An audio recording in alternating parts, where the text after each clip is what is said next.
ард түзөө үзүүлж байна.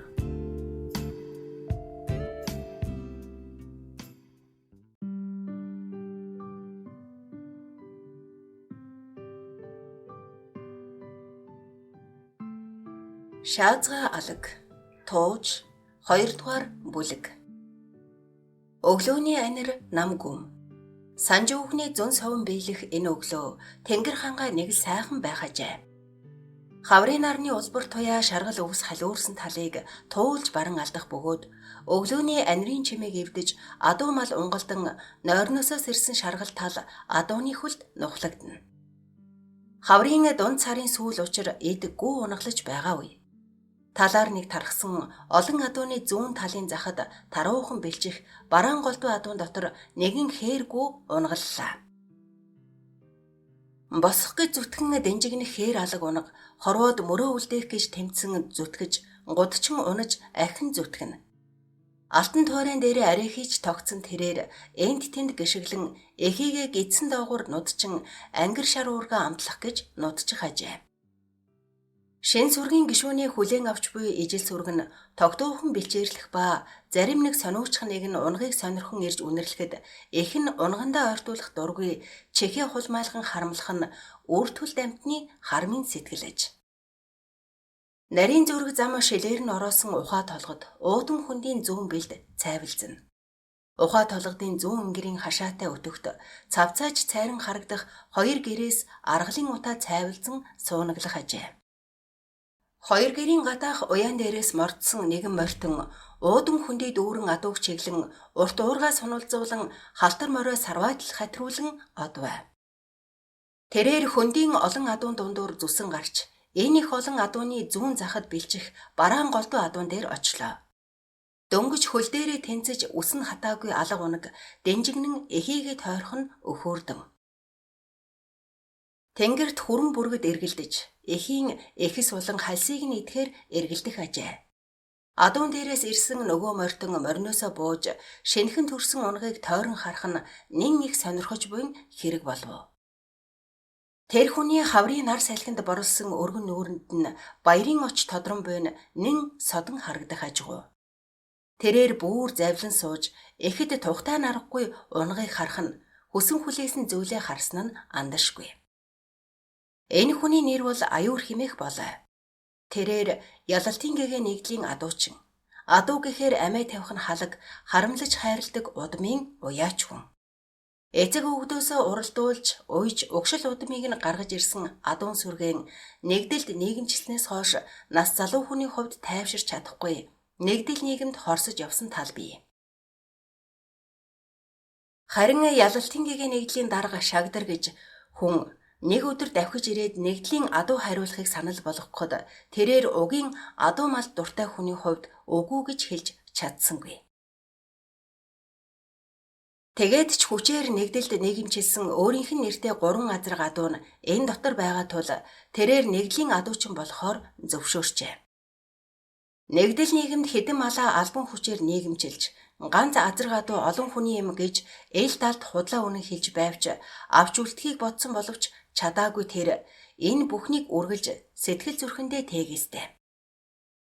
Өнөөдрийн энэ сайхан нарлаг хаврын өглөө ингэж нэг аюур баярлах учиртай байжээ. Энэ адуун дотор угшилтай удамтай гэж харж хайрлаж явдаг хээргүүн хаврын ихэнх сарын шинийн 15-ны өглөө нар мандах үед ир алаг унаг гаргасан тэрээр нэм баяртай байх нь аргагүй. Энэ алаг унганы их нь энэ нутгаар зогсохгүй. Ойр тойрны нутагт эзэн нутаг хоёрынхоо нэрийг өндөрт өргөн гойд хурдалж байсан Санжийн Шаазгай алаг азарганы угшилтай юм. Эх унаг хоёрыг баярлсан багтсан харцаар харж байсан аюур гэнэт босон харайж нэм баяртай халтар морио шавдуулан ороолгож давхсаар уяан дээрээ ирж буунгуудаа гэрлүүгээ хэд алхаснаа зог тусаж аавынх руугаа орлоо. Цаашаа харан хэвтэж байсан өвгөн санж хүүгээ орж ирэхэд нь эргэн хараад ямар нэгэн баяртай мэдээ дуулах гэж буйг царайнаас нь хараад л мэдэв. Нүд дөрлөгнөж цог зал бичигдсэн мэт эл харагдах нүүр дүүрэн баяртай царайгаар аюур аава миний хээр гүүнээс эр алаг унаг гарчээ. Яг Шаазгай алаг азрах шиг тод алаг унаг гэж аюурыг сэтгэлийн хөдөлгөөнтэйгээр доржигнуулан хэлэхэд аюурын орж ирэх чимээгээр үндийсэн өвгөнч баяртай наргагүй жуумалзаж олон хоног нүүрэндээ инээмсэглэл тодруулаагүй өвгний төмөн үрчлээд нүүр тэнийг адил болж нэг л их хөөрсөн дуугаар өнөөдөр чинь хаврын дунд царын шинийн 15 шүү дээ. Тэгээд нар мандах үеэр гарсан юм чинь сайн хүлэг болох нь дээ химээгээд нөмгөлчсөн хуучин муу гандмал хүрэн даавн тэрэлгээ өмсөх зураа. Аав нь очиж үзнэ гэлээ. Санж өвгний хөгшин сэмжид өвгнөө агдан яарч тэрэлгээ өмсгийг хараад хорихыг хичээсэн боловч зөрүүд хатуу болсон өвгөндөө хэлж төвдсөнгүй. Аюура, миний хүү аавыгаа болгоомжтой дагуулад яваарай гэлээ. Өвгөн сүүлийнхээ тоног биеийн тэнхээрч биеийн сул байгаа билээ. Гэнэт хүүгээсээ баяртай мэдээ сонсоод өвгний бие сэтгэл хөнгөрчээ.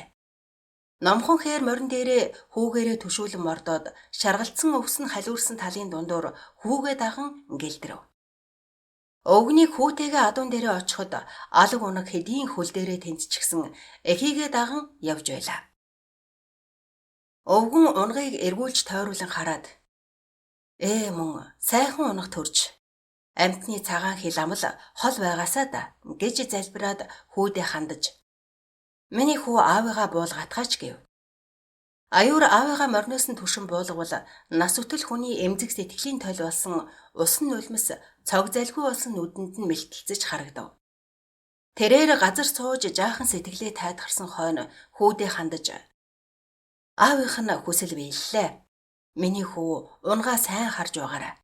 Аав нь сэтгэлээ тайдгаруулах баясгах зүйлтэй боллоо гिचгээд нэг л санаа зовнсон шинжтэй сулхан дуугаар хээрийн нохоо ойрд элбэг байгаа зурагтай байна. Гिचгээд босох гэж өндийхт нь аюур сугдан босгож моринд нь мордуулав. Өвгөн санж ойрын хэдэн өдөр бүүр босоод наад цаашаа яваад хөл нь хөнгөрчгөж. Ямар сайндаа л ганц нүдний дурангаа аваад адуунд явна хэмээн уяаруу эмгэнээсээ нуугдаад алхаж байгаад баригдаж байх вэ. Тэрээр эмгэндээ аашлуулсан ч хашраагүй. Хүнийг нас дарах шиг хэрэггүй юм байдаггүй юм байна. Залуу байсан бол хэдэн адуугаа нэг эргэж хиймраас эргээсэн шиг давхихгүй юу гэж ярихаас цаашгүй. Гагцхүү өвхний бие сэтгэл чилээж байгаад санаа зовнсон эмгэн нь ойр тойрноос хэдэн хүүхдийг дуудуулсан тул төрүүчээсээ ирж эхлэв. Хол ойрын ах дүү нар нь ирээд өвгний биеийг асуухаар намайг хэн муу гэж хэлв. Энэ эмгэний л хийж байгаа ажил хэмээн эмгэнээ буруутгаж суух. Санж 5 хүүхэдтэй. 3 охин, 2 хүү. Голомтыг нь залгаж гол тасрахт нь халуун амьсгааг нь эцсийн удаа чагнах отхон хүү аюур нь л нутагтаан үлдэж. Охтууд нь бүгд л ханийн тавлингийн жамаар эр дагаж эцэг эхээсээ холхон нутаглаж буй. Том хүү самдан нь харин шин цагийн боловсролд багаасаа шамдан суралцаж Улаанбаатар хотноо ажиллаж амьдарч сүүлийн 2 жил ирж амжаагүй. Сураг нь их л завгүй хүн байдаг сурагтай. Эхнэр хүүхдтэйгээ нэг ирээд явж болдоггүй юм байх та гэж 2 хөгшин бие биенийхээ бодлыг унших мэт хаяахан ам нээж энэ тухай ярихдаа гоморхлын өнгөйс яриандаа цухалзуулна. Нар тогтонго талын салхин айдуухан намрын өнгөнд хучигдсан байгаль дэлхий нэг л уяг. Тарга твэрг нь хансан бараан голдуу адуун сүрэг эрэгтэл хатруулсаар тунамл мандал дээр нь нар ойсон жижигхэн нуур руу орж ирлээ. Сүүлийн готойлхон тоглож тонгочин давхих унгнууд их л жаргалтай. Харин энэ унгнуудын дунд урган үсийн гээж буй халтар алаг зүстэй болсон унга эхийгээ тойрон давхина. Цөлхгэр том гэдэстэй хээргүү адуун сүргийн сүулт хатруулах нь алаг унганы их санж өвгөн аюур хоёрын хайрлаж явдаг алтан савтай гүүн энэ ажээ.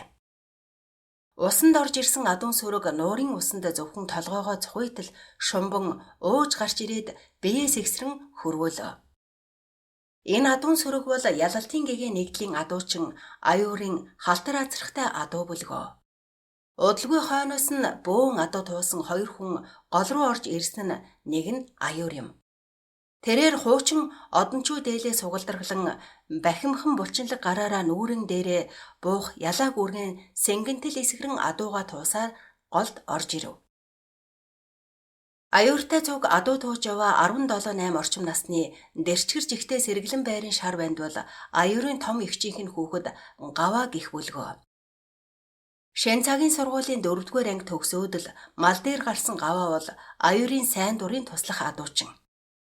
Тэрээр зунжин эмнэгтэй ноцолдож нийтдээ 20 эмнэг үрээ байдас сургаж одоогоор нэгдлийн адуунаас 2 адуу авах эрх үүсчихэд байгаа.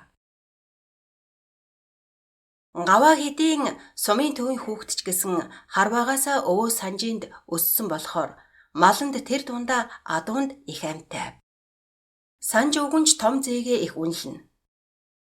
Өвгөн хар багаас нь дагуулж малчин хүн, адуучин хүн хоёр ямар байх ёстойг үлгэр дуурайллаараа зааж өгсөн.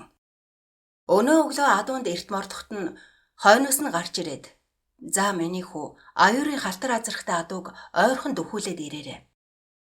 Өвөө нь нөгөө алаг унгыг нэг сайн шинжмээр байна" гэж амжилтан захиж мордуулсан билээ. Насаараа адуутай ноцолдож, адуутай амь амьдралаа холбосон өвгнөө эмгэн сэмжит нь хэдий өрөвдсөн ч яах вүлээ.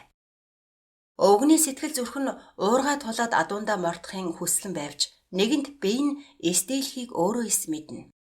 Би чадна, би хийн гэсэн хүслийг нь эмгэн л хорно. Санж өвгөн биеийн чадахгүй сэтгэл нь эс хаачхав. Гэрийнхээ гадаа тууж ирсэн нэгдлийн адуун дотор нуруугаа өөрөн алхаж адуу шинжих дуртай. Тэрээр халзан толгоогоо илэн бодол болон алхана. Гагцгүй түүний сэтгэлд хүн хүний хайртай сайхан хүлгүүд нэгдэл нийгэм гэсэн энэ том айлын хөрөнгө болчихсон гэхээр сэтгэлд нь үл багтам. Санж аюур хоёрын нийлсэн 3 азрахтай адуу энэ дотор яваа. Өвгөн хайртай зэхүү Гаваада зүсэлсэн алаг үрээгэн хүртэл авч үлдэж чадаагүйдэн харамсна. Сүүлд нь аюурыг нэгдлийн адуу хүлээж авахд Гаваагийн алаг үрээ хэдийн алга болсон байв. Олны ам ортой гэгчээр өмнө нь нэгдлийн адуу хариулж байсан жамган гэгчийн гараар ороод сураг алдарсан гихүүг чихтэлсэв. Жамганыг сайн мэдэх өвгөн олны үг ортой гэж бодсон удаатай. Гэхдээ өвгөн жамганыг хаашаа гаргасныг нь таамаглаад ганц нэг хүнээс сураг тавиад үзчихсэн билээ. Алдсан хүн 15-тай гэдэг шиг алаг үрээнд өвгөн ихэд хайртай байж билээ. Иймийн учрал хайртай зэхүүдээ зүсэлсэн байж. Залуу хүний омголон зангаар Гаваа хөдөөхээр жамгантай таарад барьж аваад тонгорч унгаагаад алаг үрээ хаашаа хийснийг асуухад залуу хүний гарт өвхөн гэж айсан жамган амиа авахын тулд "Ахын чамд хэд хоногоос авчирч өгнө" гэж ам гарсан тэрээр тэр чигтээ давхуулсаар төв орж өөрийн хамаатан сумын ардын депутатын хурлын гүйцэтгэх захирааны навааны босхоор бүдэрч унан давж нус нулимсаа цуулан хүүхэд чиг уйлсаар ороод амьсгаа дээгүүр. Санж өвгний зээ Гаваа намайг алах шахлаа. Арга хэмжээ авч өг гээд намаар нэг шалаад суучихв. Наваан учраа олохгүй димээл. Яасан гинэ хэмээн лавлан асуухад намайг нэгдлийн адуу хариулж байхдаа санж өвгний нэгдэлт нийгэмжилсэн адуунаас алаг үрийг хулгайлж сум алгас зарсан гэж гүтгэж намайг зодож алах шахлаа. Арай хийж амиа авч зүгтэж гарлаа гэж уйлгнав. Наваан маргааш өглөө нь зарлага явуулж Гавааг төв дээр яаралтай ирээ гэж дуудулв. Харин энэ тухай дуулсан нэгдлийн дарга шагдар шалуухан шиг наваантай уулзаж санж өвгний дургу хүргэж болохгүй шүү. Нутаг усандаа нэртэй төртэй хүрээлэл олонтой сум орны нэгдэл нийгмийн эсрэг босвол аюултай юм болно. Харин би тэр хүүтэй өөрийн биеэр очиж уулзна. Энэ хүүг тайван орхиод өгөө гэж гуйсны хүчинд энэ явдал хэсэгтэй намдав. Жамхан харин дотроо занавч залуу хүнийг яах вүлээ? Алаг үрээний асуудлыг шагдар наваа хоёр хоёул сайн мэдэх учраа хэрвээ сөхөөж явбал харин Гаваагаас илүү жамган нэгдлийн адууны өрөнд орох учраа хэсэгтэй намдав. 6 сарын эхээр санж өвгнийх хүү аюурынхтайгаа хамт тоогийн голынхоо тохойд 2 гэрээрээ цусландаа бууж төвхнөд удаагүй байлаа. Тавир дүүрэн том нар гамгүй шархан мөд бороо орохгүй шинжгэлтэй. Насаараа мал дагаж байгаль хангаа өнгө төрхийг дэндүү сайн уншаад сурчсан санж өвгөн хаяагаа шуусан гэртээ гал нуцсан адил суунаглан цайвалцах алсыг дэлгээтэй үүдээрээ харан санаа алдаж. Энэ зунч тэнгэр хангаа бороо хурандаа харан зун болгон дээ гэж эмгэндээ хэлжгээд толгой дээрээ малгайгаа тавьж гэрээсээ гарч хүүгийнх рүүгээ алхахыг харсан эмгэн нь хойноос нь харан санаа алдаж яах гэж байгаа юм бол доо гэж бодов. Санж өвгнийг ороход аюур тасарсан хазаар ногтоос хэлбэн сууж байлаа. Аюурын эхнэр дижитмаа цай хийж өгөхт нь цайг нь ширээн дээр нь тавьчихаад хүүгийнхээ хийж буй зүйлийг харснаа. Миний хүү энэ зунч морь мал уйсны хэрэггүй юм биш үү? Энэ тэнгэр хангаан ааш аягийг харахад мөд зум болох шинжгүй дэгэ. Аюур хийж байсан зүйлээ тавьчихаад аав руугаа харснаа. Харин тийм ээ. Энэ байдлаараа удах юм бол хэцүүдхэн дээ. Нөгөө айраг цагааны норм хэцүүдх нь нэглээс айраг цагааныхаа нормыг л нэхэхээс биш энэ ган гачиг хамаагүй бололтой. Маргааш нөгөөдрөөс нутаг үзэж ирэхээс гайгүй зуншлагтай газар байвал адууга оторлохоос хэмээгээд сэлбсэн хазаар ногтоо ивхэж босон цахандаа аваачиж өлгөв. Аюур санж өвгөн хоёр энэ зун мормол уйсангүй. Зуншлаг оройтож дэлхий хангай хожуухан дэлгэнсэн болохоор санж өвгөн хүүгэж морь уюулсангүй. Тэрээр гагцгүй хээр алаг унгыг битүүхэндээ шинжиж хурдан морь болно гэж бодно. Одоо өвгөн санжид хоёрхан хүсэл байгаа нь алаг унгыг наадамд айрагдж төрүүлэхийг нэг үзчих юмсан. Хоёрт хайртай зээ гаваагаа айл орон болохыг нэг харчих юмсан гэсэн хоёр л нууцхан хүсэлтэй. Гаваа аюур хоёр унаагаа сольчхоод адууга голоос хоошоо гаргахаар мориндоо мортоход гаваа амийг нь хагалж буй үрээнийхээ амтай нь ноцолдох зуураа. Аюур аха өвөө халтар азрахтай адууг нэг туугаад ир алаг унгыг нэг шинжмээр байна гэсэн. Гэхдээ нь аюур бодол хийлж. За өвгний үгээр болохгүй бол өглөөд амраахгүй гэж бодол хийлээд гаваагаар халтар адууг нь туулгачаад өөрөө бусад адууга туун хөдлөв. Гавааг адуу тууж ирэхэд өвгөн бөөн баяр тогдгонон гарч орж гүйгээд хөлн хөнгөрчхөж. Тэрээр алаг унгыг хараад сэтгэл амарсан шинжтэй түмэн үрчлээд нүүрэн тэнийг шиг болж. Хурдан буянгийн минь угшил тасрах болоогүй байж. Яг л нөгөө муу шаацхан алга азрах шүү хэмээн ганцаараа яриад эмгэндээ зэмлүүлтлээ гадаа адуу тойрон явлаа. Өвгөн алаг унгыг харахгүй хэд хонохоор л аюур гаваа хоёрт өглөөд амраадаггүй байв. Нэг харж үйж ил сэтгэл амарсан шинжтэй эхэд сайхан ааштай болох ажээ. Зуны дэлгэр цаг халаагаа өгөх болж өвсний толгой хүрэнтэн цагийн айс нэг л тогтворгүй болжээ. Гол дээр сэрүүхэн болсон учраас айлууд хөдөөлөд хэдийн эхэлж. Санж өвгнийг төв оруулахаар шийдсэн аюур аавдаа энэ тухай хэлэх гэж халгаж сая нэг дуулгал өвгөн хавтуулсангүй. Нэгэнт нас өндөр болсон хүн холын энэ олон нүүдлийн аяыг даахгүйг мэдэх аюур учирлаж үзлээ. Уурлаж ч үзлээ. Хэдэн өдөр гуйж говшиж байж хавар эрт хөдөөлөхөөр болж байж ам өчгийг нь аван санж өвгнийг төв орохоор боллоо. Харин төв нүүхийн урд орой өвгөн санж зэхүү гаваада аминчлан. За миний хүү тэр алаг унгыг сайн харж байгаарай. Цаад аюур чинь нэгдлийн олон адууны араас явж байгаад чон нохооны хоол болгочихгүй дээ. Дэ хүү минь сайн л харж байгаарэ гэж унттлан захив. Өвгийнхээ энэ занг хар угаасаа мэдэх гаваа энэ өвөл өвгний нэртэй хідэн малтай. Аюурын туслах адуучнаар өвлчих гэж байгаа билээ. Өвгөн санж бол галын зээ гаваада ами. Ер нь энэ олон ач зээгээс арай л илүү хандна. Хэдэн малынхаа өнгөтэй өөдтэй бүхнийг гаваад зүсэлчихсэн аж. Өвгөн төв нүүхийн шөнө нойр хулжаад юу эсийг бодох вэ?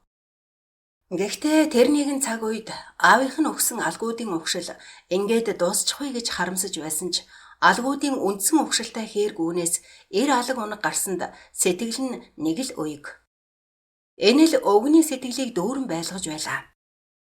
Санж өвгнийг эмгэнтэй нь төв оруулж том хүрэгнийх нь хашаанд буулгаж өгч төвхнүүлж ирээд маргааш нь л аюурынх нүүж аргамжааны морь гэдэс алдахгүй хаяанаасаа өвс халиурсан намаржаандаа ганц гэрээрээ буув.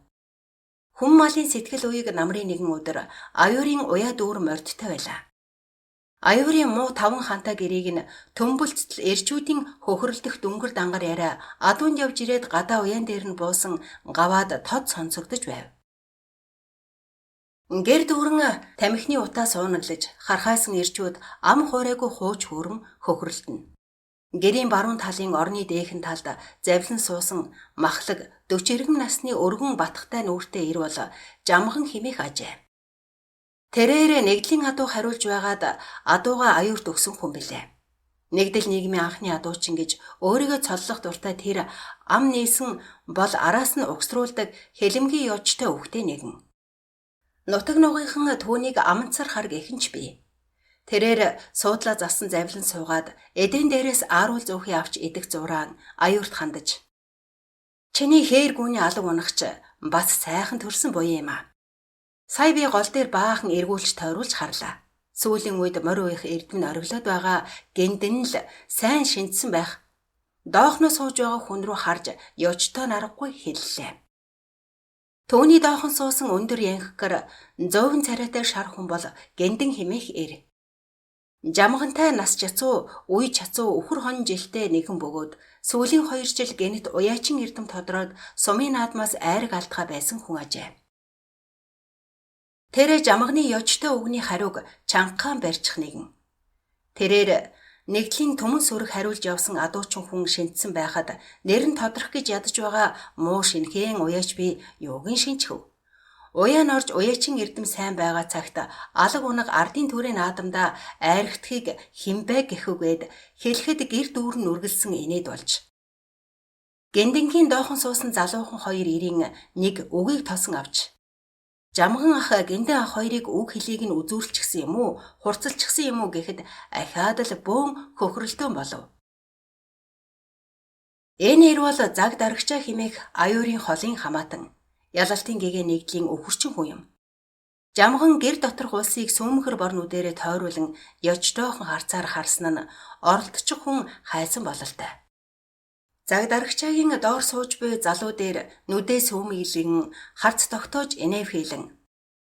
Гарлаа давлаа орлоо гэдэг ганц сумын бүхмэн яасан доохон суугаа вэ? Чихрээ чамлсан хүүхчиг уруу царайтай ууж идэх нь үзэгдэхгүй сууж байх чинь гэж үг өдлөө. Намхан бахимхан нөхөр хулгар чигтээ гандан химээх энэ ир бие жижигч бэлчээр томхон ирвэлээ. Нутгийн дэвжэн дээр нуруугаа шороодож үзээгүй. Гадны томхон бөхчүүдийг гарыг нь тохиолдуулж явсан хүн юм. Жамганы үгэнд хариу хэлсэнгүй. Тэрээр эртний жамгантай таарамжгүй нэгэн. Үүд хавцаа суух 2 банд бол нэг нь жамганы том банд базар хүү. Харин нэг банд нь заг дарагчаагийн дүү содоо гих банд ажээ. 2 бандад ам нээх ирэх хараахан үгүй. Аав ах нарынхаа урдуур орж ам нээвэл аман дундуураа алгадуулах шийтгэлтэй гэдгийг мэдэх тэр 2 зөвхөн сонсгол үүрэгтэй хүмүүс. Харин гэрийн зүүн талын орны өмнө аюурын доохон суух даруухан бор залуу бол Батхүү хэмээх ир болов. Тэрээр мөн нэгдлийн өхөрчин хүн. Сая дөнгөж эхнэр авч өрхөө татаж үүдээ нээсэн залуу юм. Батхүүг ам нээвэл үгийг нь ороож үүдээр гарахаас өөр аргагүй болгох хүмүүс жамганаас эхлээд байгаа гэдгийг мэдэх тэр мөн сонсох үүрэгтэй мэт дуугийнхэн сууна. Алга унганы тухай яриа хөөрсөөр аюур гэр доторх хүмүүсийг тойруулан хараад. Би ч одоо юу хэлэх вэ? Заяа нь уйл гайгүй хүлэг төрөх байлгүй. Та нарын сайхан үхтэй амийг тосолчмоор л байх юм гэхэд жамган ёжтой наргагүй. Алга унагч нь одоо ялалтын гэгээ нэгдлийн унаг үсттэй гэхэд бүгд л аюурын ам руу харлаа. Аюур тулгамдаад юу ч гэж хэлж чадсангүй. Харин Батхүү гэнэт цоцсон мэд. Нэгдэл нийгэмтэйгээ яриад ганц унаг өөрийн нэр дээр авч болох байлгүй гिचгээд дэм авах гэсэн мэт аюур руу харлаа. Батхүүгийн үгний хариултыг хин хүнгүй бодох мэт бүгд чив чимээгүй болов. Энэ яриа нэг л гэрт таагүйхан уур амьсгал бүрдүүлж орхисон тул жамхан хүүгээ дагуулan мордов. Нар хэлбийсэн хойно бусд нь араас нь мордлоо. Харин гэртээ үлдсэн аюур энэ тухай бодоогүйгээ гинэт санаж нэгдлийн адуу гээд нэг нь аваад явчихвал яан гэсэн бяцхан айдастай үлдсэн тэр бодол болсоор оройхон шиг мордон адуугаа ирэхээр анхны цас унаж тарлан цоохор болсон талыг зорин дэргүүллээ. Хэн хүнд энэ нь сонирн байх нь мэдээж. Үгэнд дуртай нэг нь аюурыг үгээр түншиж энэ тухай ам ангаалах гэж үзвч аюур эс ам нэ. Зуншлах хэдий оройтсон ч газрын гарц оройхон нилээд өтгөн гарсан учраас өвлийн цагтаа цаг нэг их зүтгэсэнгүй. Харьцангуй дулаахан цас байхтай сайхан өвөл болж өнгөрөв. Жавар тажигнсан өвөл уран цагт ээлжээ хүлээлгэж өгөн буцах болж хэдийн хаварсан тэнгэрийн салхины үзүүр үл ялэг бүлээдсэн мэт сэтгэл зөөллөнө. Тарландсан цасны ханцархайгаас цухойсон сэргэр өвс шаргалтан хаврын өнгө хийдийн оржээ. Онд мэнд орсон аюурын адуун сүрэг бут харган ургасан уудам хүндий дүүрэн бэлчинэ. Харин халтар азарганы адуу шэнхэн цасны доороос цухойсон өвсөнд цадсан бололтой. Хаврын дулаахан наран доор биеэн нам зогсжээ. Морьтой хүн эрг чимээгээр сэрдэсхийн сэрцгээж унгалтан бөөгнөрлөө. Адууга эргчгээд буцан ирж уян дээрээ буутал намхан бүүрэгтэй эмээлтэй хөлөрсөн хээрмөр уян дээр нь төгөлцтөл нь амьсгаад нь зогсохаж. Морио уяад зогсож байтал гэрээс гарч ирсэн эхнэр дэжид маань яаран санд руу гүйж ирээд аавын бие муу гинэ төргөн ир гэсэн байна гэв. Гэрээс эхнэрийн араас нь аюурын холын хамаатан зангад гэх залуу гарч ирлээ. Гэртээ орж хувцаа хам хумсалж өмсөд аюур эхнэр Дэжидмаагийн хамт төв рүү давхиулв. Харин адуу малыг нь зангад хэд хоног харахаар болж үлдлээ. Аюурыг очиход өвгний ухаан аль хэдийн балартаж юу ч мэдэхгүй байлаа. Эмч домч гэж хот хүрээнээс ах дүүгээ дуудуулан тэр шөнийг цурамхийг нойргүй өнгөрөв. Маргааш үдийн алдад өвгөн санж бие барж уй гашууд аюурын ах дүү нар автлаа. Санжийн газар дээрх ганц ах гүнжил нь хэдэн өнчин хүүхдийг толгойлон ёс зөртөө оршуулж хойтхыг нь зохицуулв. Гүнжил хүүхдүүдэд хандаж "За дүүнар минь, хорвоогийн жамыг яах вэ? Эрдэг буцдаг хорвоо хойно. Одоо та нар эцгийнхээ энэ сайхан дархан нэрийг өндөрт өргөж явах асар их үүрэг та нарт оногдлоо шүү. Мөн хөгшин эхийгээ асарч хайрлаж явах нь та нарын үүрэг учраас надаар юу хэлүүлэх үү гэж нүдний аяг дүүрэн нулимстай мэлтэлцүүлэн хэлээд Ёнхитэл санаа алдан Лакхетл суув.Ооны эвэр шиг хоёулахнаа тэрсгэн өссөн учраас өвгөн гүнжлийн сэтгэл ихэд уймарсан нь андашгүй. Аюур эхийг бодсон. Дэрэгдэн байхад хайрлаагүй, хайрын үг хэлээгүй хэрнээ дэлхийгээс явчихсан хойно л ухаардаг үр хүүхдийн сэтгэл юм хойно. Аавынхаа хэлсэн ярьсныг нэхэн бодож нэлээдгүй шаналсансан. Өвгнийг бие барахаас хэд хоногийн өмнө аюур төв ороход хөдөө гарна гэд хөлн хөнгөрчихсөн хүн хөдөө нүх өдрөө тоолоод сууж байсан билээ. Аюурыг босхоор дангуутал мэндийн хариугүй алаг сарвайг асууж байлаа. Тэрээр аав нь энэ зүүн алаг даага уйнаа хэмээн хөөрч байсан билээ. Өвгөн санж өнгөрснөөс хойш аюур алаг даагныхаа эрдэм чадлыг аавдаа үзүүлж чадаагүйдээ харамссан ч тэрээр зуны ихэнх сарын шөнийн 3-нд барьж аван амийг нь хагалж гаваагаар сургуулад эжилд нь тавилаа.